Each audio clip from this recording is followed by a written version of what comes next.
أكبر الله أكبر الله أكبر الله أكبر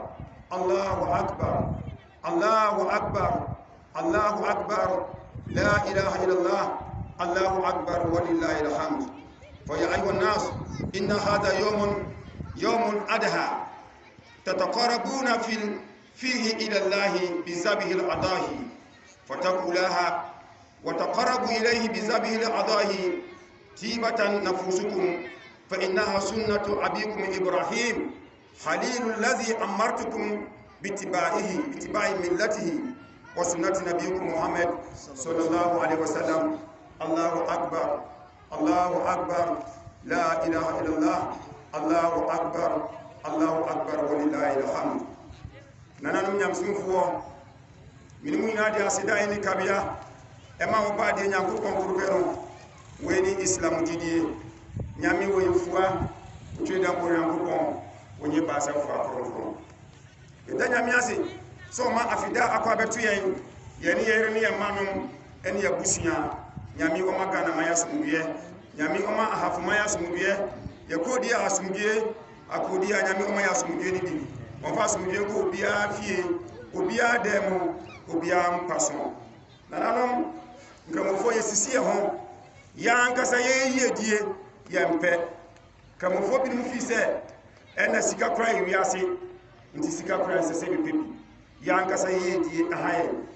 ena serichi ni washa chatintiri serichi ya uti bro no biso je na wo ya bo amanfo zongo serichi ya uti bro no biso washa tade 3-1 die adwuma egum ko be se 10 million umrantie wo bro no so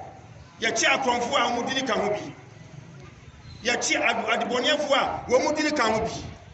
ya sori ani ya chief imam fie eye national imam photo nko na kututwa no na ni chief imam tutwa photo wana betimi ni nana akufo do akutwa photo the first gentleman of the land betimi ko tunfo fie sai nana mi betwa photo keke photo na ya den enkamofo asikafo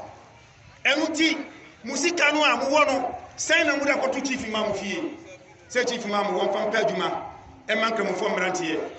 ene yetiti eye mp fo fie ene yetiti abanduma mfo fie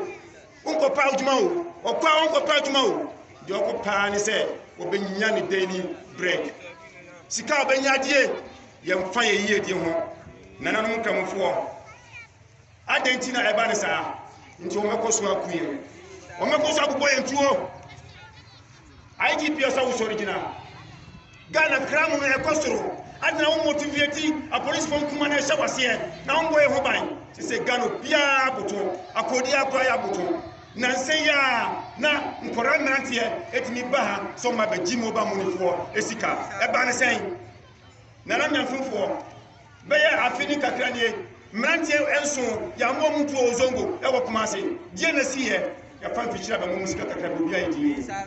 abrantie no a police ni no edi ni 19 kwanso e wo America kunu no sa abrantie we na we nipa bia na ko etuntua ni nanso ni wuo mu no abusuan nya $27 million Ghana ha yese na omkum ye ma omkum ye mrantie nti obi fi se oti akodi ante no enka no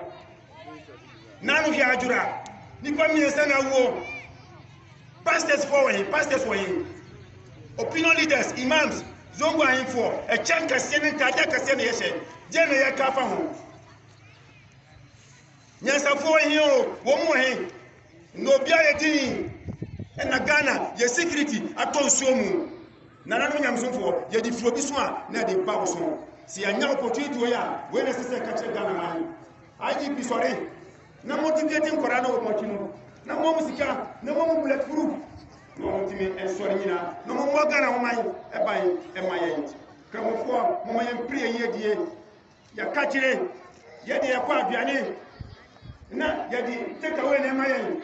ye di asitire eni mu ene di mayen anantwie nam ya besanku a ye wi nam dada ye ko pass asase enye computer laboratory ye ko pass asase enye school ye ko pass asase enye clinic bi ye di ana aduane ko a ene ye man eseye youth no ene ye seye na ekunkum bi susu kan ho e braso nanam nyamfumfo mo mayen soro nyina na ye fighting for your right na Ghana nyana sumbiye Ghana ya asomdwe man Ghana nko a ɛna wura fie mu a benya kristoni wɔne ne yere ne mma benya kramoni ne yere ne mma kɔman bi so kɔ Nigeria ya ebi nsi yɛyɛ kɔman a ntɔkwa wɔ so Israel abrante bi bisa ne sɛ ade na mma dɔɔso wɔsi ha ɛyɛ war country afi bia yɛ kontɔkwa nti yɛ mma ɛdɔɔso si ɛmɛɛma yɛwɔ asomdwe wɔ Ghana ha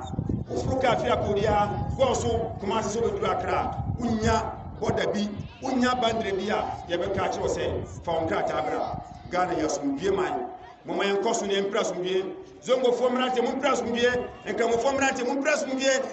adwurasɛm yɛ baayɛ yi kyɛ mo di bɔkɔbɔkɔ na yɛyɛ a nka yɛbɛkum nnipa mmienu anaa mmiɛnsa sane ka mo ho yɛmfa dede ɛne tuotuo yɛmfa ɛdawuta yɛmfa mmaa ɛne sikan ɛmfa pre ɛyɛ asomdwe ɛyɛ jɔɔjɔɔ ɛnyɛ wɔwɔ asɛm ba a moma yɛnka sɛ yɛ nkramofoɔ yɛne yɛasɔre ɛsiane sɛ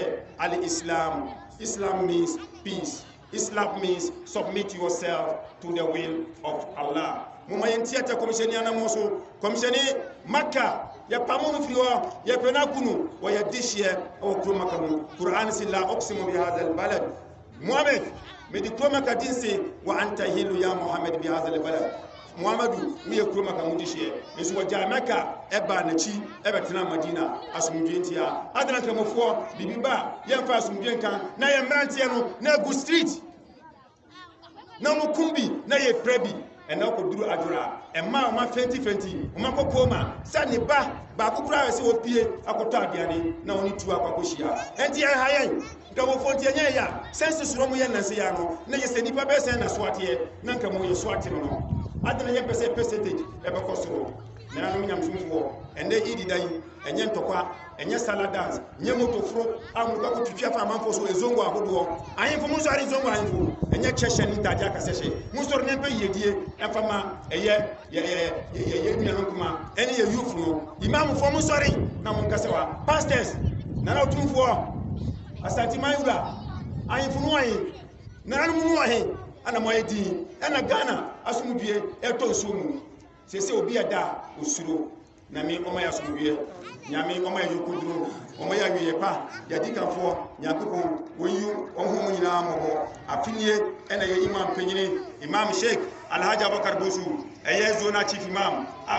onyane bebi ko ye no nyame onfa no so che no eni adikanfo nyina yetimi mo wodini ayarefo ana